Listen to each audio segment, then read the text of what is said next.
कथेचं नाव आहे इश्क का रंग. तर चला कथेला सुरुवात करूया. राधल, मला लग्न करायचं नाही आहे. का नाही करायचं आहे लग्न म्हणू? एकदा विषयाची परीक्षा घेतली सर, पुन्हा नको आहे मला तो अनुभव. पण सगळे पुरुष सारखेच असतात हे तू का ठरवतेस? माझं मन नाही तयार सर. आता मी दुसरं लग्न नाही करणार, एकटी राहीन मी. म्हणू एक लग्न मोडले म्हणून दुसरेही मोडेल असा का विचार करते? तुझे वय काय, अजून संपूर्ण आयुष्य पडले आहे तुझ्यासमोर. का स्वतःच्याच कोशात स्वतःला जखडून ठेवले आहेस? जीवन परत परत मिळत नसतं ग. खूप रंग आहे त्या जीवनात, त्याचा उपभोग घे. मी नाही ना आवडत तुला? ओके, तसे नाही सर, तुम्ही कोणालाही आवडाल असे आहात. मग तुला नाही आवडत का मी? माझ्या मागे किती मुली लागतात आपल्या ऑफिसच्या, तुला माहिती आहे. असे असताना मी तुला प्रपोज करत आहे म्हणू. सर, तुम्हाला कोणतीही सुंदर मुलगी मिळेल. मी एक घटस्फोटिता आणि त्यातून तुमच्यापेक्षा मोठी आहे. मग काय झालं म्हणू? प्रेम वय, जात, धर्म याच्या आधारे होत नाही ग. ते फक्त होतं. प्रेमात कोणतेच बंधन नसते. तरीही सर, मी लायक नाही तुमच्यासाठी हे मला ठरवू दे ना म्हणू. तू कशी आहेस, काय आहेस मला माहिती आहे. 2 वर्ष झाली तुला पाहतो आहे मी. तू आणि तुझे हे फिके रंग, यातच अडकून पडली आहेस तू. बाहेर पड यातून, बघ रंगाची दुनिया तुझी वाट बघत आहे. नाही सर, मी आहे अशीच राहू दे मला. का हे फिके रंग सोडून दुसरे रंग आले तुझ्या आयुष्यात तर काही अनर्थ होणार आहे का? सर, एकटी बाई असते ना, तिने गडद रंग वापरून छान मेकअप करून समाजात वावरू नये, नाहीतर आजूबाजूला असणारे लांडगे तुटून पडतील तिच्यावर. मी घटस्फोटिता आहे सर, लोक मला जगू देणार नाहीत म्हणून मी अशी साधी राहते म्हणू. अगं, कोणत्या जगात राहते तू? लोकांसाठी स्वतःचे आयुष्य नीरस बनवलेस. तुझ्या इच्छा आकांक्षांना काही महत्त्व नाही का? तुझं आयुष्य आहे ते, तुला हवं तसं जगण्याचा अधिकार आहे. लोकांचा विचार करणं सोडून दे. आणि मी आहे ना, मी तयार आहे लग्न करायला तुझ्याशी. नाही सर, आपल्यात वयाचं अंतर आहे. असे किती अंतर आहे सांग ना? मी 4 वर्षांनी मोठे आहे सर तुमच्यापेक्षा. मला फरक नाही पडत म्हणू. नाही सर, मी तयार नाही. ओके म्हणू, तुला असंच निरस रंगहीन आयुष्य जगायचं आहे ना, मग जग तसेच. पण एकदा माझा विचार कर, मग निर्णय घे. मी वाट पाहीन तुझी. हां, पण इतका पण लेट करू नको की माझंही आयुष्य बेरंग होईल. ज्या दिवशी तुझा होकार असेल त्या दिवशी तू ऑफिसला गडद रंगाच्या कपड्यात येशील म्हणू. चल, मी सोडतो तुला म्हणत आधी निघाला. म्हणू यंत्रवंत त्यांच्या मागे निघाली. म्हणू घरी आली. ती नीतासोबत एका फ्लॅटमध्ये राहत होती. काय ग म्हणू, काय काम होतं सरांचे तुझ्याकडे? ती आल्या आल्या नीताने मनूला विचारले. काही नाही. मग तुझा चेहरा का असा उतरला आहे?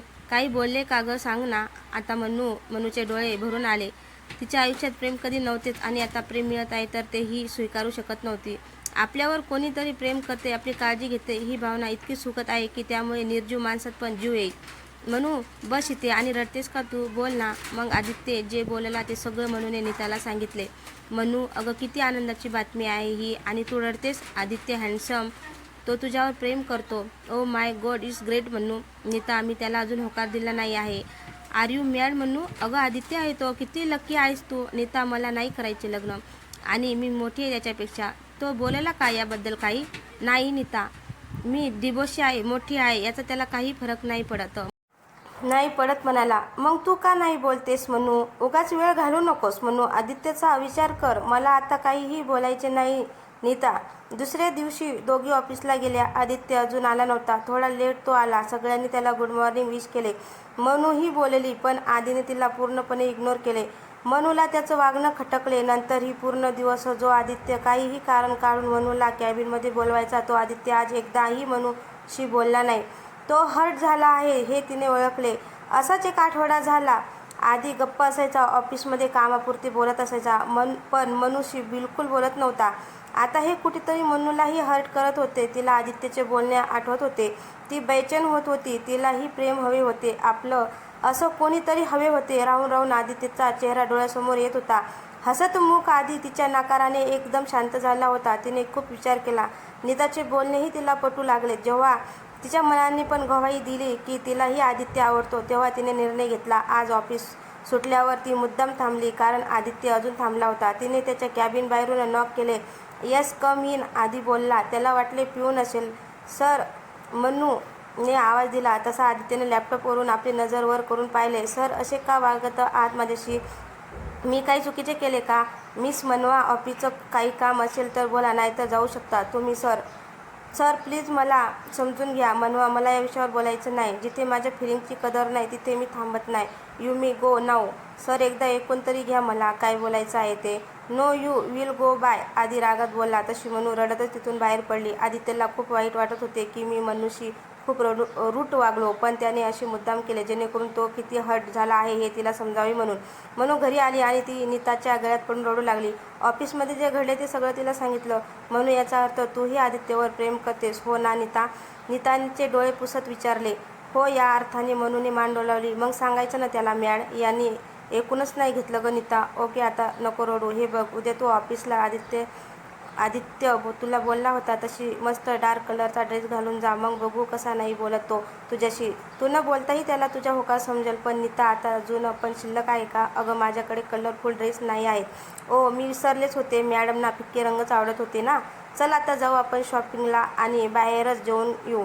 सकाळी नीताने मनूला छान तयार केलं. डार्क पिंक कलरचा कुर्ता आणि व्हाईट ॲकल लेगिन्समध्ये मनू क्यूट दिसत होती. पिंक लिपस्टिक, आयलायनर आणि केस क्लिप लावून मोकळे सोडले होते.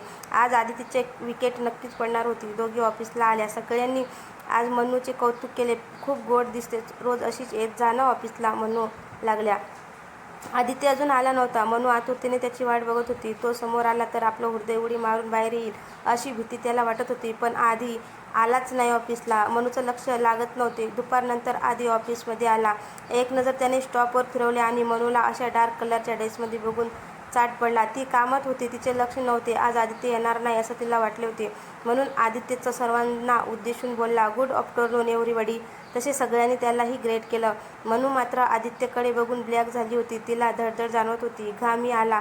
एक चोरटा कटाक्ष तिने त्याच्याकडे टाकला. आधीनेही तिच्याकडे पाहून न पाहिल्यासारखं केलं आणि कॅबिनमध्ये गेला. चेअरवर बसून तो आपल्या लॅपटॉपवर बाहेरचा स्टॉप बघत होता. खास करून मनूला बघत होता. पिंक कलर उठून दिसत होता तिला. ती काम न करता कसले तरी विचारत होती. आधी मात्र गालातल्या गालात हसत होता. मनू सुंदर दिसत होती. काल जे रूढ बोललो त्याचा परिणाम त्याला समोर दिसत होता. मनूने त्याचे प्रेम स्वीकारले होते म्हणून ती आज डार्क कलरचा ड्रेस घालून आली होती. आधीची नजर लॅपटॉपवरून हटत नव्हती. ऑफिस सुटले तसे पिऊनने मनूला बॉसनी बोलावले आहे असा निरोप दिला. मनू, बघ, आया पहाड उडके नीचे. जा आणि त्याला सांगून टाक तुझ्या मनातले, नीता बोलली. नीता, मला जाम भीती वाटते. अरे यार, यात घाबरण्यासारखं काय आहे? जा, तुझाच मजनू वाट बघत आहे तुझी. मनात नीता बाय बोलून निघून गेली. May I come in sir? Yes please, आधी बोलला.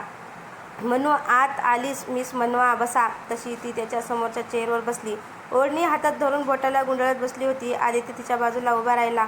Manu, I am sorry. काल रूढ बोललो ना मी तुला? नाही सर, इट्स ओके. त्याने तिचा हात हातात घेतला. तसे तिचे अंग शहारून गेले.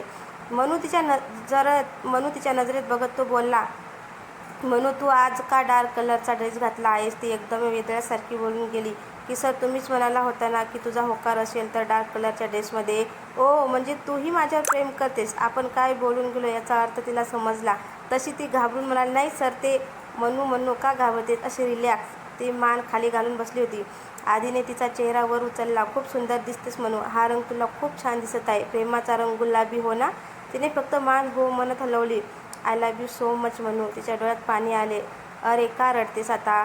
सर, इतक्या प्रेमाची सवय नाही हो मला. मग आता सवय करून घे. मी खूप प्रेम करणार आहे तुझ्यावर आयुष्यभर. Will you marry me? हो सर. हे काय नुसतं हो सर? नाही सर, पूर्ण वाक्य बोल. काय बोलू? तुम्ही घ्या ना समजून सर. नो, मी जे बोललं ते पूर्ण बोल. ती त्याच्या गहिऱ्या ब्राउनिश डोळ्यात बघत म्हणाली, सर, रिअली लव्ह यू. म्हणत ती खाली बघू लागली. परत त्याने तिचा चेहरा वर केला. म्हणाला, सर नाही, फक्त आदित्य बोल. हो आदित्य, आय लव्ह यू. म्हणत तिने लाजून आपला चेहरा त्याच्या कुशीत लपवला. त्याने तिच्या केसावर हात फिरवत लव्ह यू टू म्हणाला. ती बाजूला झाली. तसे आधीने पुन्हा तिला जवळ ओढले. म्हणू, तुझं आयुष्य मी माझ्या प्रेमाच्या रंगाने उजळून टाकणार आहे. तू कायम अशीच रंगीबेरंगी फुलासारखी हसत राहा. आदित्यने आपले होठ तिच्या होठावर ठेवले आणि तिचे दीर्घ चुंबन घेतले. बेरंग मनूच्या जीवनात आदित्य आता प्रेमाचे रंग भरणार होता.